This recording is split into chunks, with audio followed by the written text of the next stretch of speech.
Bueno, bienvenidos a esta charla de polimorfismos del ADN. En esta oportunidad vamos a revisar lo relacionado con los STRs, los indels y los SNPs. ¿Qué vamos a ver en esta charla? Pues como la generalidad de las bases moleculares y las aplicaciones de estos polimorfismos. Mi nombre es Adriana María Gil Zapata. Es un placer pues estarlos acompañando y compartiendo todo lo relacionado con estos polimorfismos.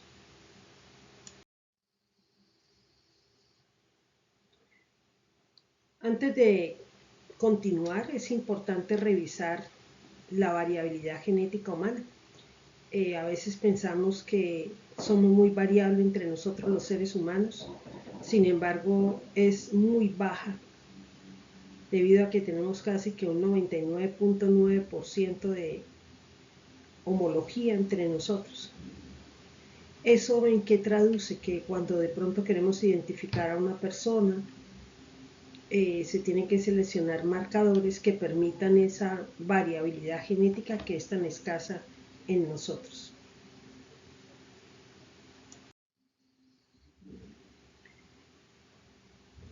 ¿Qué es un polimorfismo? Cuando nosotros hablamos de la palabra polimorfismo, pues primero podríamos pensar como cuando estamos haciendo un curso introductorio de genética y decimos que alelomorfo es la forma alternativa de un gen. Polimorfismo es cuando hablamos de varios alelomorfos. Y estos polimorfismos se conocen como el lugar de la secuencia del ADN donde existe una variación y se considera la variante menos común. De hecho, podríamos hacer una diferencia conceptual y es en cuanto a la palabra polimorfismo, ¿verdad? Y lo que tiene que ver con variante. De tal manera que una variante es poco común y ocurre solamente en una de cada 1000 personas, mientras que un polimorfismo ocurre en al menos uno de cada 100 personas.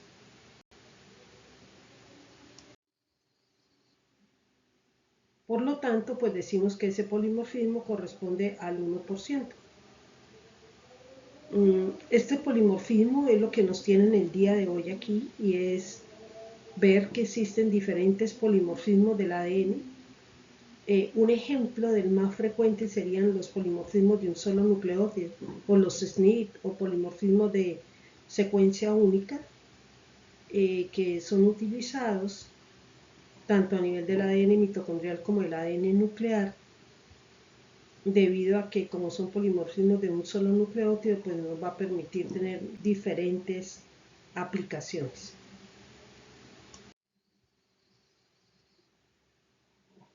Entonces, en general, ¿cuáles serían los polimorfismos del ADN? Tenemos polimorfismos de un solo nucleótido que serían los SNP, que como les estaba contando ahorita es la variante más común en genética, ¿cierto? Es el tipo más común de variación genética como tal.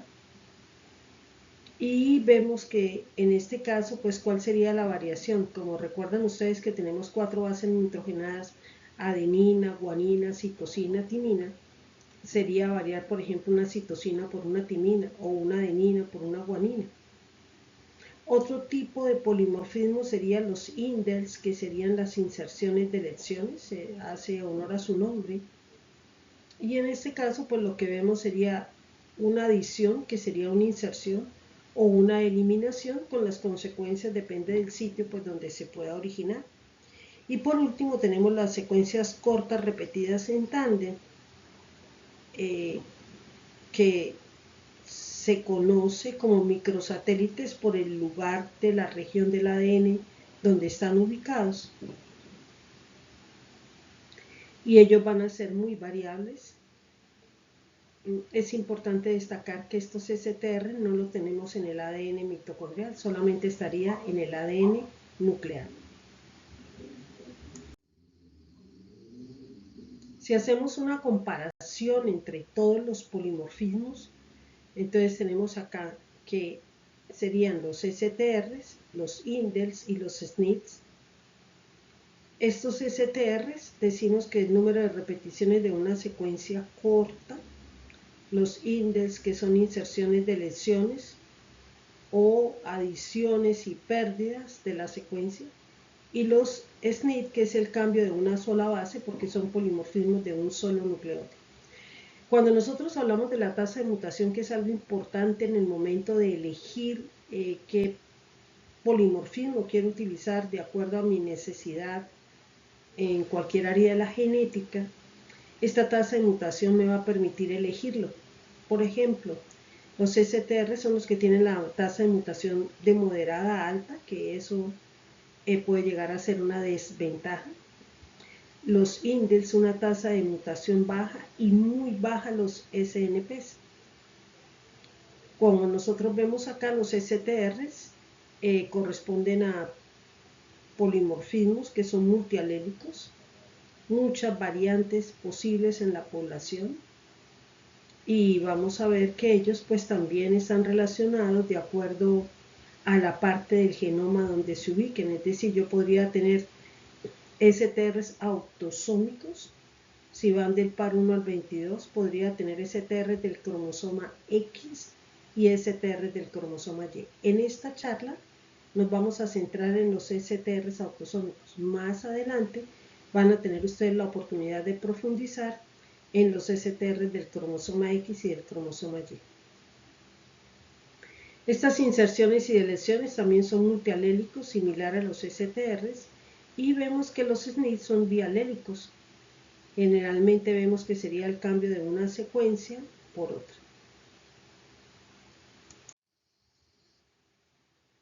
¿Por qué es importante hacer referencia en este momento a las regiones del ADN? Porque cuando hablamos del ADN nuclear, decimos que tienen regiones del ADN que no codifican, que serían las regiones altamente repetidas y las medianamente repetidas, y las regiones que codifican. En el ADN nuclear, la región que codifica está a menos del 10%, se llama que codifica, es que puede llegar a producir una proteína, y aquí en esta región en específico una mutación, la consecuencia sería enfermedad, una patología. En cambio, una mutación en las regiones del ADN que no codifican, que sería altamente repetitiva o repetida y medianamente repetida, una mutación, la consecuencia sería variabilidad, que es lo que les vengo contando desde el inicio de la charla, donde esa variabilidad la necesitamos cuando queremos identificar a una persona, porque decíamos que somos muy homogéneos, tenemos como una poca variabilidad entre nosotros, y hay que entonces aprovechar la poca variabilidad que existe en las regiones que no codifican. En las regiones que codifican son regiones que son conservadas. ¿Cuál es la razón? Porque ellas tienen que desempeñar funciones a través de los genes. Ahora, de estas regiones que no codifican, hablamos de las regiones altamente repetidas, donde están los mini satélites, y allí están los números variables de repeticiones en tándem, que son unos polimorfismos que en este momento no se utilizan, no porque no sea variable, sino es muy difícil amplificarlos porque son muy grandes, y no vamos a tener a veces en los casos forenses toda esa muestra. Y están los microsatélites, que sí nos interesan en esta charla, que son las secuencias cortas repetidas en tándem. Ahora vemos acá las regiones medianamente repetidas, que está la familia ALU, LAI y SAIN, que serían todas las regiones que pueden ser regiones largas, y también las regiones cortas, que están ubicadas en estas regiones medianamente repetidas. Aquí esta región está muy relacionada con los indels, y recuerden que en los SNP está a lo largo de todo el genoma, no solamente nuclear, sino también mitocondrial.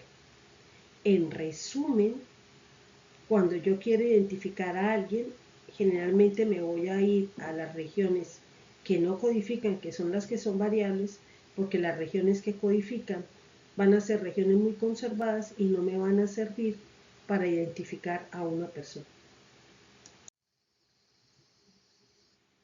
Entonces, lo que estamos viendo en el día de hoy de estos polimorfismos, a modo general, ellos se clasifican en dos: polimorfismos de longitud y polimorfismos de secuencia.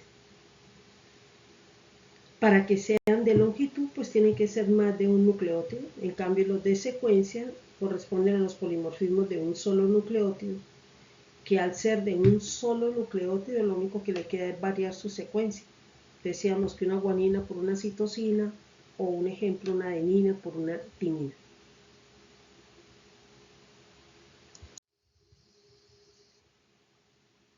Entonces acá vemos estos polimorfismos de longitud se producen por inserciones o deleciones de una unidad de repetición, y ven ustedes acá que frecuentemente están en el ADN repetitivo.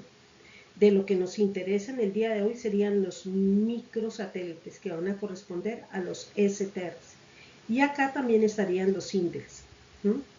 Ven ustedes estas regiones que se repiten, estas secuencias, GATA, GATA, que se repite, y estas repeticiones ven ustedes que son consecutivas, y eso es lo que más adelante vamos a conocer como repeticiones en tándem. Esa palabrita tándem significa una secuencia detrás de otra. Y acá pues estaría solamente los polimorfismos de un solo nucleótido, que serían de secuencia, que lo que va a variar es la secuencia, o una citosina por una timina, o una adenina por una guanina.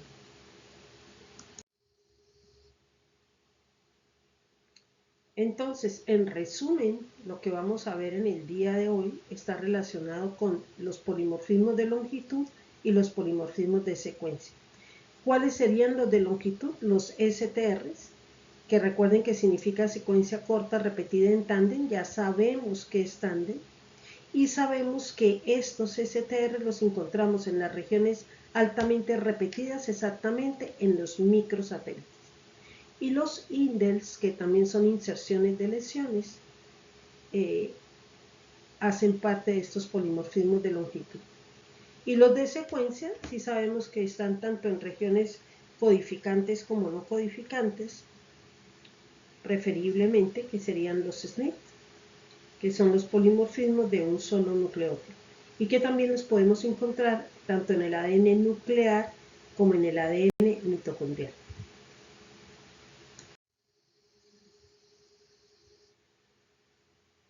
Entonces empecemos. Los polimorfismos de longitud, que son los STRs, son secuencias cortas. Tándem significa una secuencia detrás de la otra, más o menos de 1 a 6 pares de bases. Hay a veces artículos o de repente documentos que hablan que puede ir de 2 a 10 pares de bases. No pasa nada, ¿no? Lo importante es que estas secuencias cortas repetidas en tándem se encuentran en las regiones altamente repetidas del genoma, que son ADN que no codifica, y las más estables son las de 4 pares de bases, que son los tetraméricos o tetranucleótidos. Entonces son los que más se utilizan en el análisis genético. La tasa de mutación es altísima, entre 10 a la menos 2 y 10 a la menos 5. Y yo los puedo analizar por PCR y electroforesis, que yo sé que ustedes ya tuvieron la oportunidad de ver una charla relacionada con estos métodos de laboratorio, en los cuales ellos se pueden analizar. Generalmente son PCRs de tipo múltiples, es decir, en una sola amplificación se amplifican varios locus. Vamos a ver que pueden ser 16 o de repente en algunos casos hasta 24 o más STRs. Y la electroforesis, que sería la técnica de separación para poderlos ver. Aplicaciones, ya lo vamos a ver más en detalle, pero digamos que se utilizan para identificación de individuos a través de la huella de ADN, pruebas de paternidad o pruebas de filiación, estudios genéticos. ¿Y qué es lo que vamos a tener que aprovechar allí? La parte de las regiones que varían para poder tratar de discriminar e identificar. Entonces yo les había contado que existían 3 tipos de STR de acuerdo con la ubicación en el genoma. STRs que pueden ser autosómicos, que van a estar ubicados en los autosomas, es decir, en los cromosomas que van del par 1 al par 22. Los STRs que están ubicados en el cromosoma X y en el cromosoma Y, es decir, en los cromosomas, no lo vamos a ver en esta charla, lo van a ver en otra charla, pero pues es importante que sepan que existe. Y esto de TCTA, TCTA, recuerden que es la secuencia que se repite, en este caso pues pueden ser de 4, de 5, de 6 pares de bases. Cuando esta secuencia es una detrás de la otra es lo que llamamos en tándem. Y a la n, es decir, que una persona puede repetirse 10 veces, 11 veces, entonces será el alelo 11 o el alelo 12 como tal. Esto que ustedes ven acá es un electroferograma. En este electroferograma vamos a ver que están STRs autosómicos. Cuando nosotros vemos que se ven dos señales o dos picos, decimos que es heterocigoto. Es decir, que puede ser un alelo, por ejemplo, 12 y 13 o 7 y 9, o a veces hay intermedios como el D21S11. Acá está la amilogenina que está ubicada en cromosoma X y Y, entonces el hecho de que vean ustedes un solo pico alto indica que este perfil genético es de una mujer. Pueden ver ustedes allí que hay diferentes colores, fluorocromos, porque el tipo de electroforesis que se utiliza para el análisis de los STRs es electroforesis de tipo capilar. Ya ustedes lo vieron, sin embargo, pues recordarles un poquito que la electroforesis capilar es aquella en la cual se hace en un equipo, como por ejemplo el analizador genético 3500, donde yo tengo un láser y tengo diferentes fluorocromos o fluoróforos, que ese láser es sensible a esa señal. Entonces van a ver ustedes que hay unos STRs autosómicos que tienen un color de fluorocromo, otro color de fluorocromo, otro color de fluorocromo. ¿Con cuál objetivo? Para que si se llegan a sobrelapar, porque hablábamos de que es una PCR múltiple donde se amplifica varios STRs a la vez, autosómicos, yo pueda siempre diferenciar el perfil. Así haga una justaposición, yo puedo identificarlo porque va a tener un color u otro. Un color que puede llegar a ser azul, el otro puede ser verde.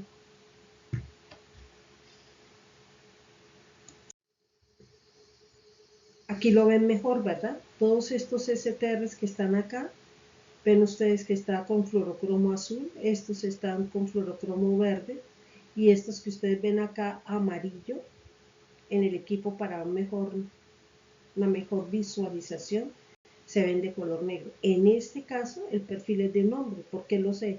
Porque la amilogenina es XY. Aquí, si se dan cuenta en esta, en la anterior era X, aquí es XY.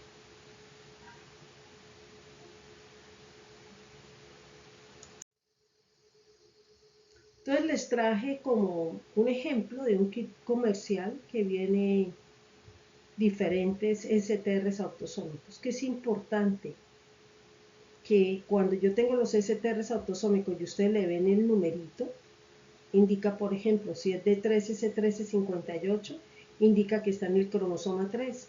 Recuerden que el cromosoma, el brazo corto se denota con la letra P, el brazo largo se denota con la letra Q, entonces sería cromosoma 3, brazo corto, región 2, subregión 1, ¿verdad? En este caso vemos que tiene de 9 a 20 alelos, es decir, el 9, el 10, el 11, hasta que llegue al 20. Este es un control que viene inmerso en el kit y, por ejemplo, les dice que el dye o el fluorocromo con el que se está marcado es Seyfan, que es, por ejemplo, color azul. Entonces, si seguimos bajando, está el factor von Willebrand, que no viene el número, pero cuando yo lo busco me dice que está exactamente en el cromosoma 12, brazo corto. Y los alelos van del 11 hasta el 24. Si veo de 16, miren que entonces ya me dice el número del cromosoma exactamente donde está ubicado. de 6 en el cromosoma 6. Vemos acá la milogenina, que decimos que está tanto en el cromosoma X y Y, de tal manera que es una ventaja enorme porque me indica cuando yo hago una electroforesis de una muestra que tomé, le hice la extracción del ADN, luego le hice amplificación exponencial a través de una PCR múltiples y lo paso por un equipo, entonces yo puedo corroborar que si tengo esa muestra marcada como madre o es de un presunto padre, yo puedo corroborar que la milogenina sea a lo que yo he marcado, ¿no? Que si digo que es un hombre, pues aparezca aquí Y, y si digo que es una mujer, aparezca en la milogenina X y que no sea diferente. Entonces, la milogenina es un muy buen control. Está de 8S1179, que estaría ubicado en el cromosoma 8.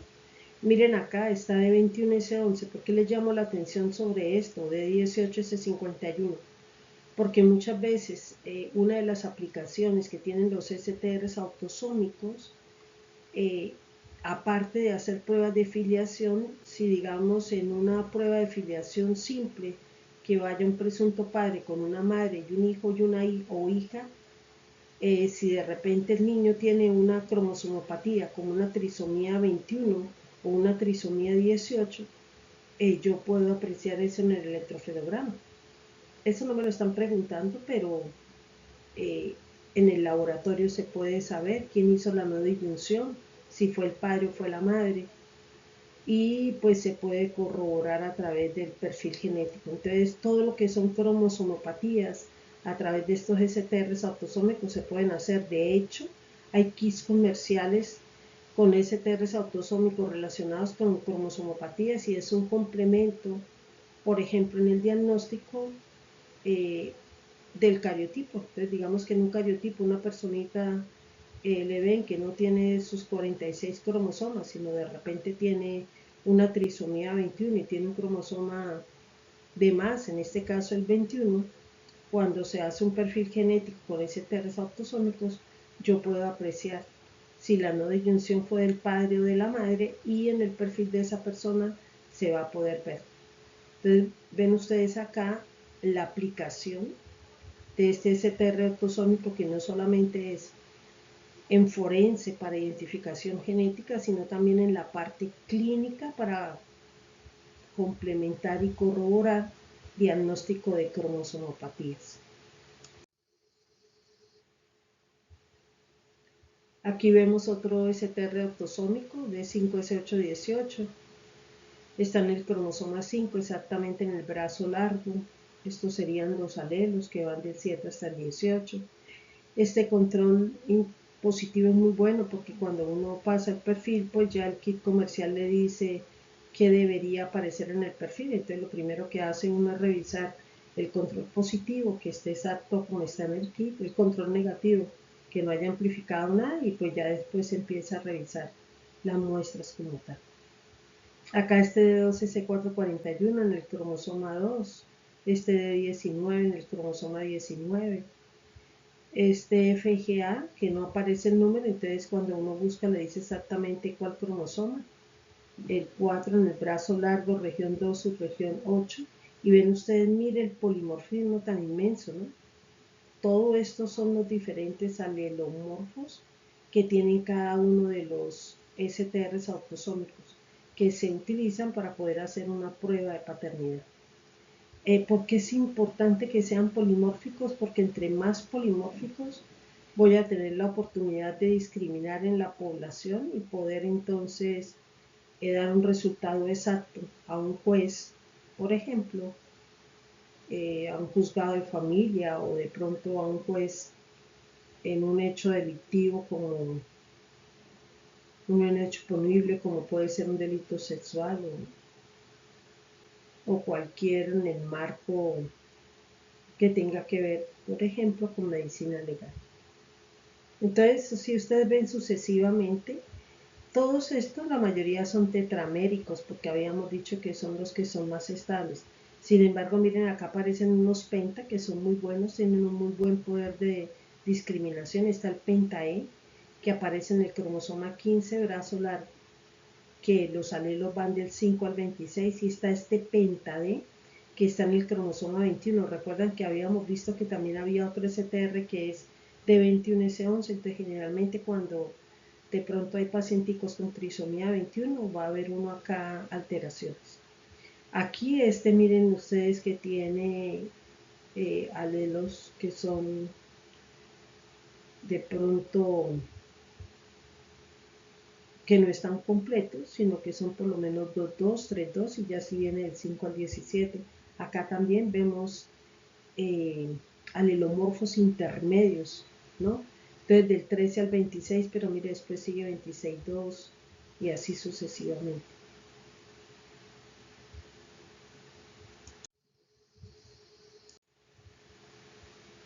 Bueno, ahora vamos a pasar a otro polimorfismo de longitud, que son los indels. Indels, que significa inserción o deleción, son la segunda forma más común de variación genética, porque recuerden que decíamos que la primera eran los SNPs, los segundos en orden de aparición serían los indels, y por último tendríamos los menos frecuentes serían los STRs. Estos indels se ubican más o menos uno cada 7,2 kilobases. Y como vemos nosotros que ellos pueden llegar a producir deleciones, digamos que de acuerdo a donde se ubique, puede hacer que en un momento determinado se convierta en una patología, porque pueda llegar a dar una mutación por codón de parada que haga que se dé una proteína truncada. Acá la tasa de mutación va de 2 por 10 a la menos 9. Recuerden que la más alta es la de los STRs. Recuerden que estamos hablando en número negativo, ¿no? Y esta sería 2 por 10 a la menos 9, que sería una tasa de mutación más baja que los STRs. Y ellos se pueden analizar por PCR y se pueden analizar por electroforesis.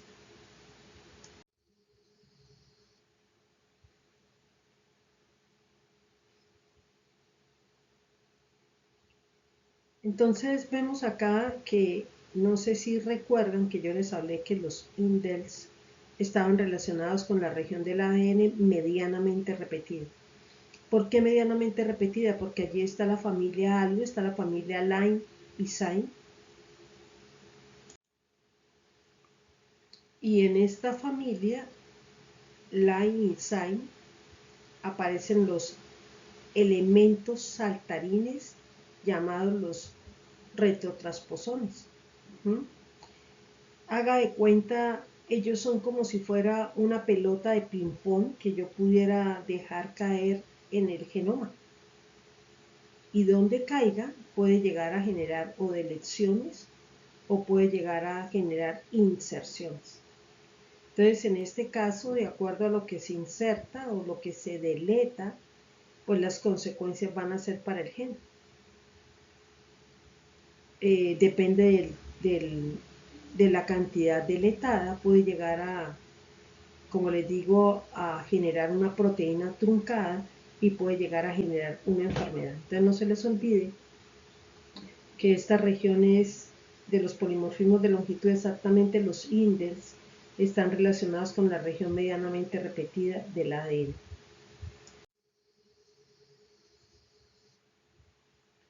Decíamos que ellos se pueden analizar también por electroforesis. Vemos acá cómo ellos se pueden apreciar. Con respecto a los STRs, ellos se pueden utilizar, solo que se requiere una mayor cantidad para poder lograr pues como un efecto similar. ¿Cuál sería la ventaja relacionada con los STRs? Que tienen una menor tasa de mutación. Y lo otro es que requieren un amplicón menor que los STRs, entonces eso hace que en los casos en que tenga ADN degradado, puedo tener más éxito con los indels que con los STRs.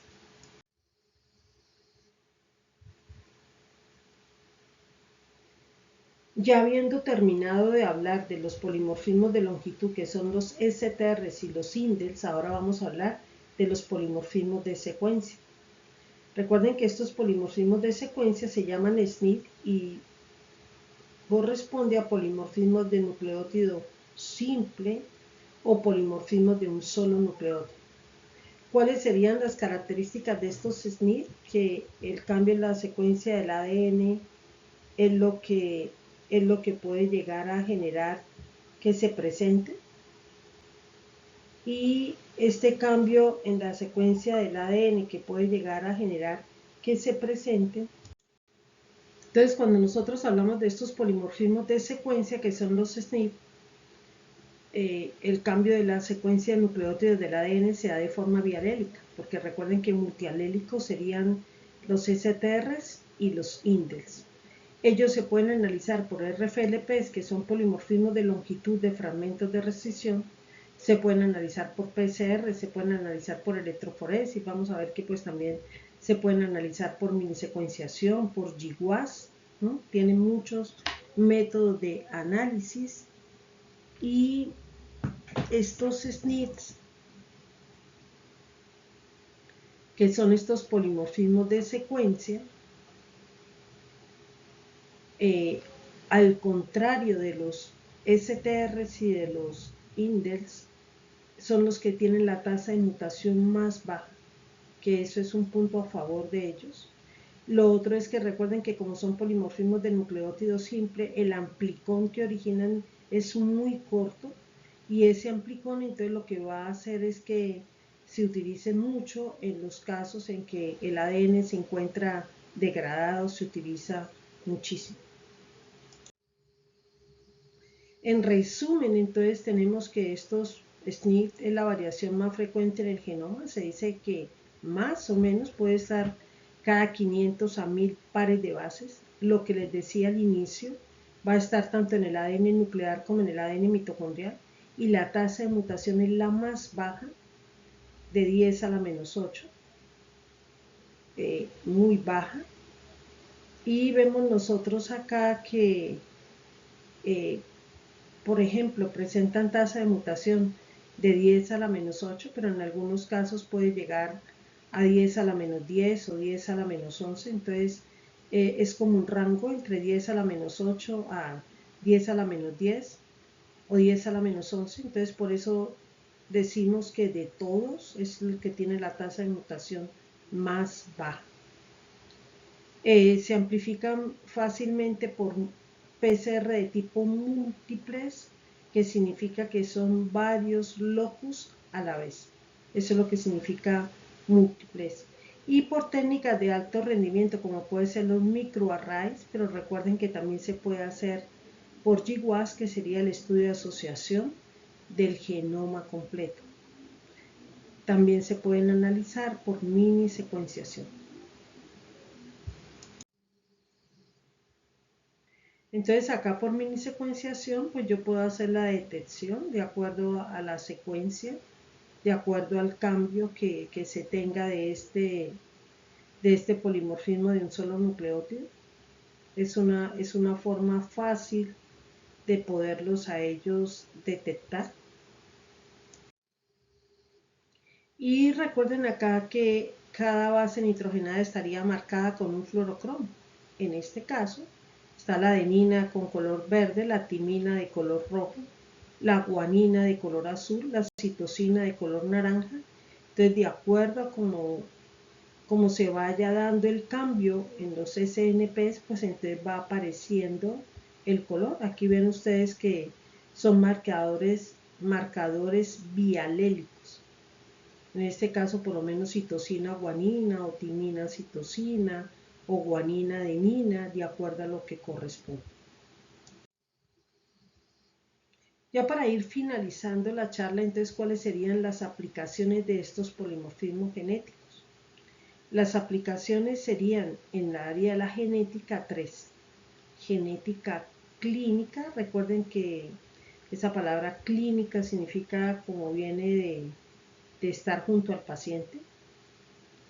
la genética de poblaciones, donde me va a permitir ver cómo está la estructura de esas poblaciones, y la genética forense, que esa palabra forense ya no se debería utilizar porque ese forense viene del foro romano, ya no existe el foro romano, entonces lo correcto es que se llamara genética legal, ¿no? Vemos nosotros que en la parte de genética clínica pues estaría todas las aplicaciones que yo puedo tener de los polimorfismos en todo lo que tenga que ver con enfermedades,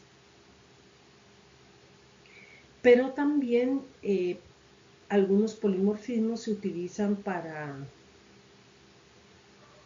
todo lo que tenga que ver con farmacogenómica, para poder saber cómo las personas pueden llegar a metabolizar un fármaco, ya lo vamos a ver, o también con todo lo que tenga que ver con edición génica. Cuando hablamos de genética de poblaciones, vamos a ver pues cómo yo puedo con estos marcadores conocer las frecuencias genotípicas y alélicas de una población. Y en la parte forense, recuerden que la clave sería identificar que o a una persona involucrada en un hecho punible como un delito sexual, o identificar a un presunto agresor en un crimen, por ejemplo, o identificar a un presunto padre relacionado con una prueba de filiación, o identificar un resto emergente de un desastre. En todos estos casos, los tres polimorfismos, tanto los STRs como los indels y los SNP, se utilizan.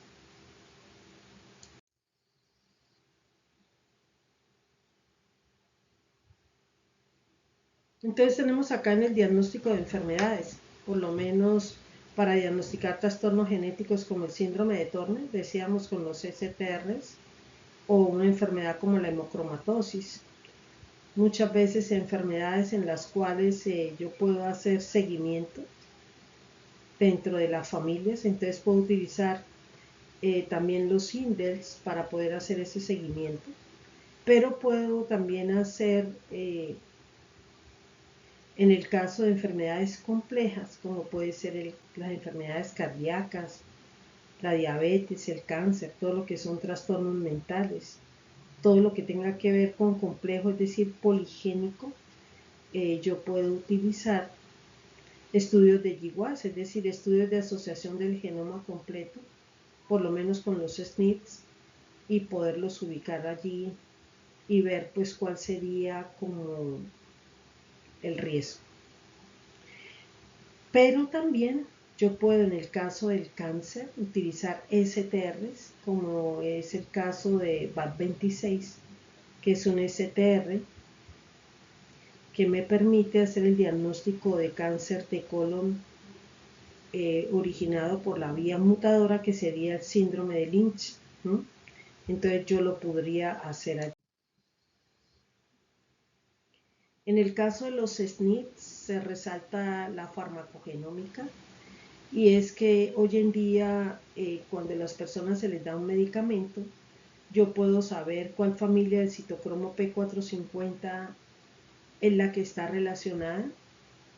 Recuerden que el dogma de la biología molecular, un gen, una proteína, y entonces con base en ese polimorfismo puedo saber si mi paciente es metabolizador lento, rápido o normal, y aquí son muy utilizados los SNP, muy utilizados. Pero también recuerden que yo podría utilizar los indels para hacer edición génica o genética a través de la metodología del CRISPR-P9, por ejemplo, donde utilizamos a través de las enzimas de restricción podemos editar, y se utilizaría por ejemplo los indels. Pronóstico de enfermedades a través de marcadores tumorales que, como les nombraba, podría ser el caso del BAT26, o el seguimiento de acuerdo a la inestabilidad, o el diagnóstico prenatal antes de nacer. Todos los polimorfismos pueden estar allí.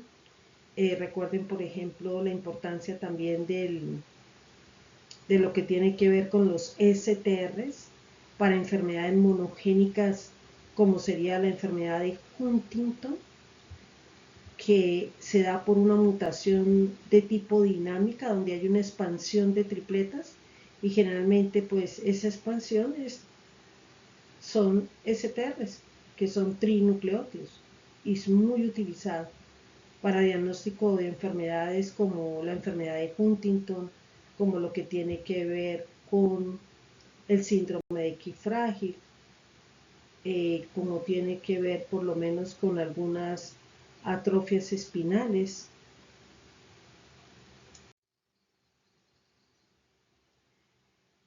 Entonces, volviendo acá a los INDELs, vemos que la parte clínica de los INDELs sería las regiones codificantes que pueden llegar a alterar el marco de lectura, y como decíamos al inicio, al alterar el marco de lectura puede llegar a ocasionar enfermedades, ¿cierto?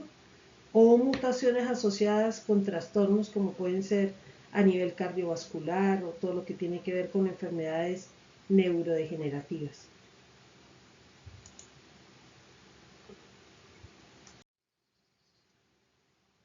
Acá vemos la aplicación de la genética de poblaciones, que sería la segunda parte de las aplicaciones de este polimorfismo. Entonces, reconstrucción de la evolución humana reciente y el origen de las poblaciones es muy interesante.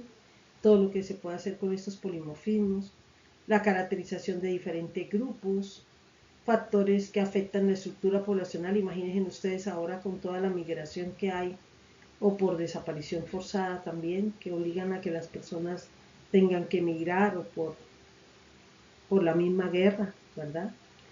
Esta otra parte, origen y dispersión de las enfermedades, interesantísimo, de acuerdo a los polimorfismos, lo que yo pueda apreciar, cómo van cambiando, si hay solamente homocigotos recesivos y desaparecieron los heterocigotos, entonces me indica que puede haber un cambio drástico por de pronto como nos pasó ahora con la pandemia, ¿no? Entonces es bien interesante todo lo que se puede hacer a nivel de genética de poblaciones. Parámetros poblacionales, entonces tenemos acá frecuencias genotípicas, que recuerden ustedes que esas frecuencias genotípicas yo las puedo calcular, y la sumatoria de esa frecuencia genotípica me debe dar siempre 1. Y las alélicas o génicas, que las calculo a partir de las genotípicas. Acá la importancia de antes empezar a hacer, por ejemplo, pruebas de paternidad o algo, lo primero que yo tendría que hacer serían frecuencias genotípicas y alélicas con cualquiera de los polimorfismos que yo vaya a utilizar, y ver cómo está la población, si está en equilibrio o no está en equilibrio. En el caso de los SNPs, para todo lo que tenga que ver con la parte genética de poblaciones, que lo que yo les estoy diciendo es mínimo, porque van a tener la oportunidad de tener una charla de solo genética de poblaciones, pero una pequeña introducción, ¿no? Hablarles que con los SNP en genética de poblaciones se pueden hacer estudios de ancestría, entonces ustedes pueden buscar artículos en Colombia donde nos dicen, de acuerdo a la región, qué tanto componente europeo o asiático o africano tenemos, pero de una manera exacta, ¿no? Aquí, por ejemplo, son estudios que se ha hecho con 34 SNP, pero pues se pueden utilizar más de acuerdo al poder que se le quiera dar. Y los INDEX a nivel de genética de poblaciones, entonces vemos que ellos lo que me permiten es ver la diversidad genética. En este caso, pues me pueden permitir caracterizar lo que es la evolución, rastrear linajes, incluso comprender la base molecular de la adaptación, porque recuerden que muchas poblaciones sobreviven de acuerdo a la capacidad de adaptación que tengan. En la parte forense, que habíamos dicho que la clave era identificar, entonces identificación humana de parte individual o en desastres, como lo que conocimos en las Torres Gemelas, lo del tsunami, lo que pasó aquí en Colombia con el Palacio de Justicia, agresiones sexuales o terrorismo, o víctimas de desaparición forzada, que es muy lamentable todo lo que ha ocurrido en nuestro país, donde es muy poco lo que conocemos respecto a estas personitas, porque hay bases de datos, pero no se ha logrado poder recuperar en algunos casos ni siquiera los cuerpos de las personas. Y la otra parte de genética forense sería pruebas de filiación, que pueden ser de paternidad o maternidad, o pruebas complejas.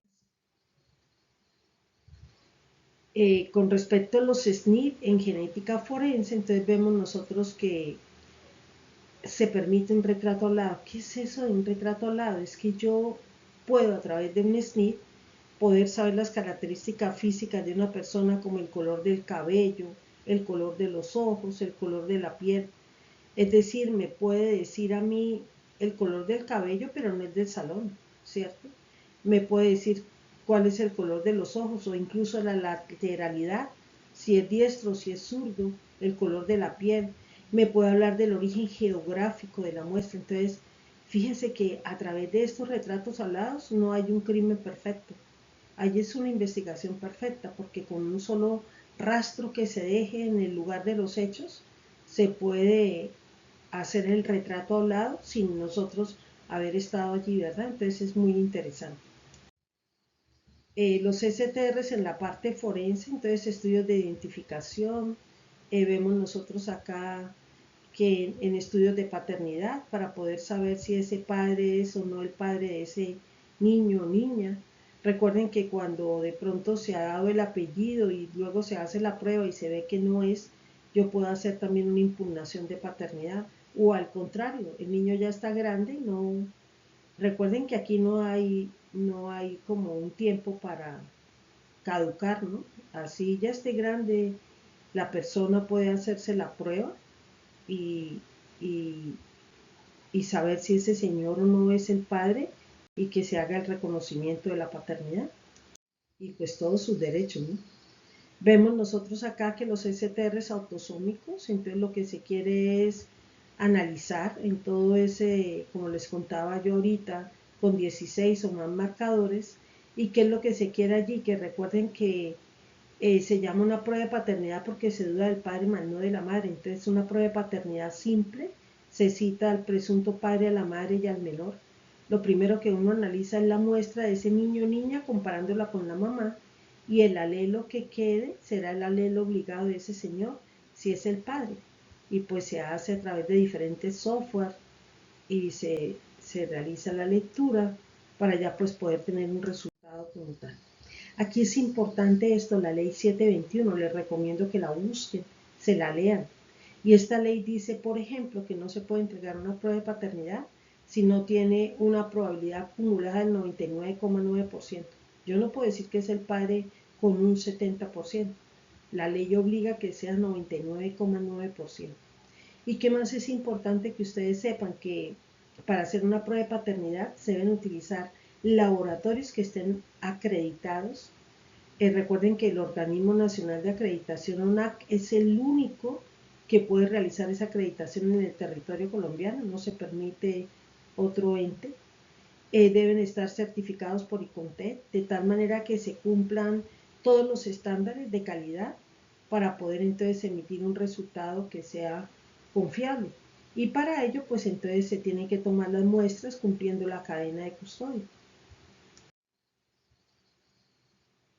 En la parte de los INDEX en genética forense, entonces lo que yo les contaba ahorita, mientras que los STRs pueden llegar a tener amplicones más largos, los INDEX pueden tener amplicones más pequeños, y entonces me va a permitir a mí, al ser más cortos, pues entonces me va a permitir que en los casos de muestras degradadas por personas desaparecidas o que no estén en unas condiciones adecuadas las muestras para extraer el ADN, voy a tener un mayor éxito con los INDEX que con los STRs. Entonces, los STRs hoy en día no en todos los casos se utilizan. Depende de la muestra que yo tenga, puedo elegir el uno o el otro. Aquí era simplemente para recordarles pues toda esa tragedia de las Torres Gemelas, ¿no? Y fue algo que desafió a nivel mundial para poder identificar a todas esas víctimas. Y no solamente se recurrieron a marcadores como los SNP, pero fueron los más utilizados por las muestras tan degradadas, sino que se utilizaron todos los polimorfismos para lograr identificar a tantas personas que murieron allí. Ya para ir finalizando la charla, entonces recordarles que existen parámetros estadísticos a nivel forense. Hay parámetros que se llaman a priori y a posteriori. ¿Qué quiere decir a priori? Que se deben establecer para saber qué potencial poseen estos marcadores genéticos antes de realizar la prueba. Y a posteriori, entonces ya va a depender de los primeros, ¿cierto? Y van a ser resultados directamente valorables una vez se tipifique el individuo. Por eso se llama a posteriori. Acá tenemos entonces un ejemplo de parámetros a priori en forense. Estaría el poder de discriminación. ¿Qué quiere decir ese poder de discriminación? La capacidad de diferenciar un individuo que aportó una muestra de otro tomado al azar. Esta parte es importante.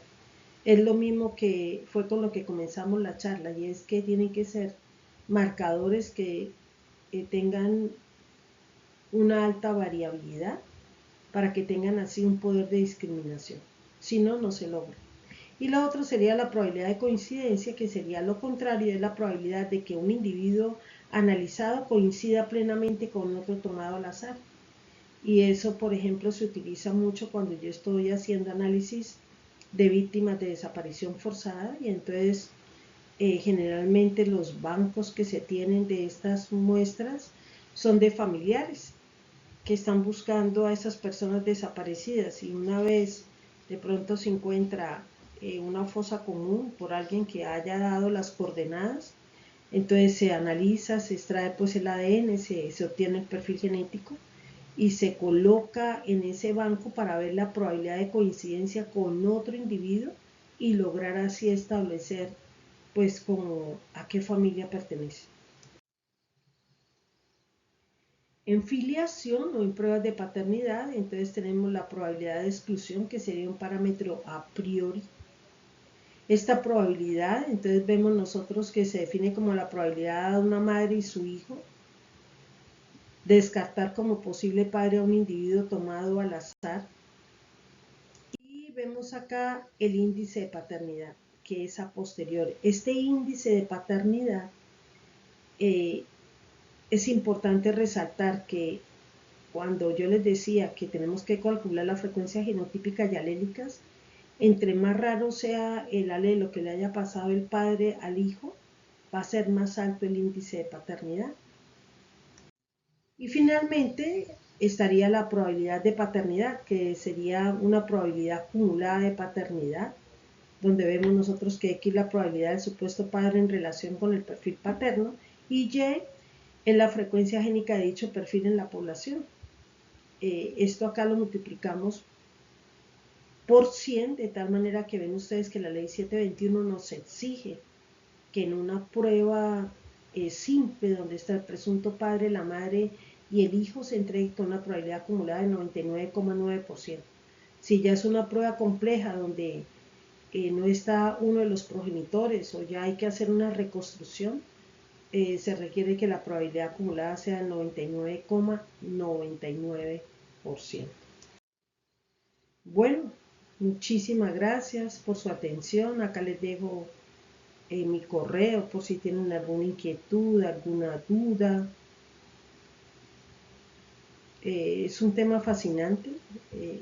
Les dejé un material complementario para que ustedes puedan como revisarlo. Les recomiendo también buscar la ley 721, y hay pues muchos artículos que hablan de todos estos polimorfismos que acabamos de revisar. Bueno, hasta una próxima oportunidad. Que estén muy bien.